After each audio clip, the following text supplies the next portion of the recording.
Today's topic is about electric flux. The symbol of electric flux is pi e. Now we have to learn this important physical quantity in electrostatics. In the later part of the lesson, the term electric flux will be often used. First, we'll learn the definition. The definition is very simple one: total number of electric lines of force passing through the given area. You know about electric lines of force. Usually electric lines of force, they start right from positive charge, finally they will terminate at negative charge. So within the electric field, plenty of electric lines of force are there. That electric lines of force that has to be calculated in a particular area. That measurement is called electric flux. Look at the diagram. With the help of this simple diagram, you can easily understand the concept called electric flux. Plenty of electric lines of force are there. They are traveling from one end to another end. So within the space, I have drawn one particular area, given area. This is called as given area. This given area means this one may be of any value. Okay, there is a difference between unit area and given area. Given area means that one may be of any value. That one may be 6 millimeter square or 10 centimeter square or 1 kilometer square, whatever it may be. So any value can be taken. Now you have to count the total number of lines of force which are passing through this particular given area. That count, that measurement, that gives you the quantity called electric flux. It is symbolized by the letter pi e. Now we are going to see how the electric flux formula can be derived. Look at another diagram, simple diagram. Now I have drawn one area. Here I have drawn another vector here. The name of the vector is called A vector. Usually area is taken as scalar, but in this concept area is considered as a vector. Usually the area vector will be acting along the normal. What is normal? If any line is drawn perpendicular to the surface, that name of the line is called normal. Through the normal alone, that area vector is acting. Always area vector will be acting normal to the surface. Understand this. Now let us take a single line of force. That single line of force is passing in this direction. The tangent at any point, that gives you the electric field direction. Now the electric field, in between the electric field and the area vector, there is one angle called theta. Okay, now this electric field vector can be resolved into two components. One is called horizontal component and another one is called vertical component. The horizontal component can be calculated by E cos theta. The vertical component can be represented by E sin theta. To calculate the electric flux, this E sin theta is not going to contribute. Look at the horizontal component. That one alone acts along A. So if the A vector and E cos theta component, if both are multiplied, only then we are able to calculate the electric flux. So no, it's not contributing. Therefore, finally we can come to a conclusion that the product of A vector and E cos theta, the magnitude of A and E cos theta, if both are multiplied, you will get pi E. Are you clear? Now pi E is nothing but A into E cos theta. Now this particular step, that should be converted into vector form. Look at that. In vector analysis, we have learned about scalar product. Here two vectors are multiplied, the product will be a scalar. If two vectors are multiplied by dot product, you are getting a scalar. So here A is a vector, E is also a vector. So A vector, E vector, that one gives you a scalar.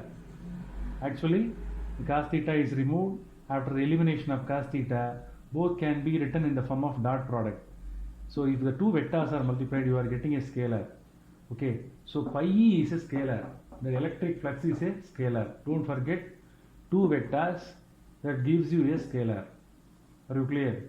The unit of A is, area is meter square. Unit of E is Newton Coulomb inverse. If both are combined, you will get a unit called Newton Coulomb inverse meter square. So this is a unit of electric flux. This is the formula to calculate the electric flux in any given area. Don't forget, theta is angle between electric field vector and area vector. By knowing the value of theta, E and A, electric flux can be calculated. Very simple concept, but in future the same electric flux, that one will be again taught in the concept of Gauss law. Thank you. Now we are going to calculate the electric flux in three different cases. So here one sample area is to be assumed within the electric field. So the electric lines of force are drawn and it represents the electric field. Here see the position of the given area. So here the area is kept perpendicular to the electric field. Since it is kept perpendicular to the electric field, the area vector, it becomes parallel to the E. Area vector and E vector, both are parallel with one another. Therefore, the angle between them is 0. Now, by using the main formula pi is equal to E cos theta, Ea cos theta, electric flux can be calculated. What is theta here? Angle between A and E is 0.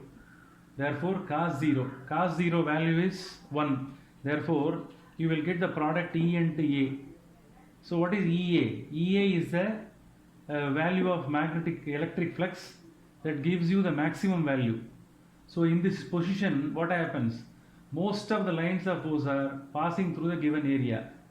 So, what is the conclusion? So, whenever the area is kept perpendicular to the electric field, more amount of lines of force will be passing.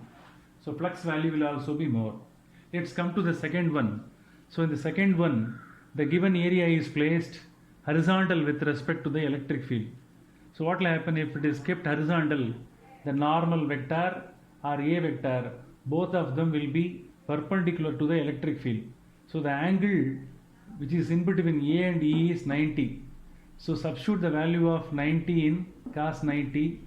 So in the flux formula, if it is substituted, you will get 0. Cos 90 value is 0. Therefore, it shows that no line of force is passing through the area. Therefore, electric flux value will be 0.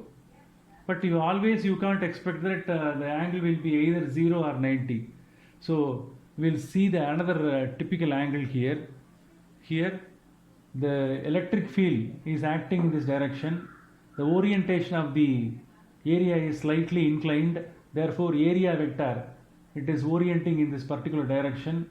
Angle between A and E is 30.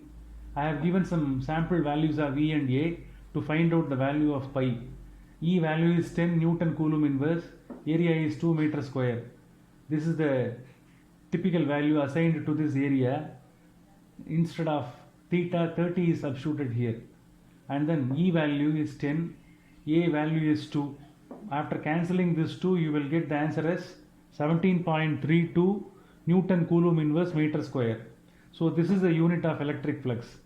So this much amount of electric flux is passing through this given area when the angle is in between A and E is 30. I will tell you how to derive the unit for pi E. The unit of E is Newton Coulomb inverse. Area is measured in meter square. If both are combined, you will get Newton Coulomb inverse meter square. So in three different cases, the electric fluxes will be different. All depends on the angle value. In one case theta is 0, in another case the angle is 90, in another case it is 30. So it depends on that, it will vary. So the flux value, it will vary in between 0 and EA. This is the minimum value, this is the maximum value. In between 0 and EA, the flux values will be there. Thank you.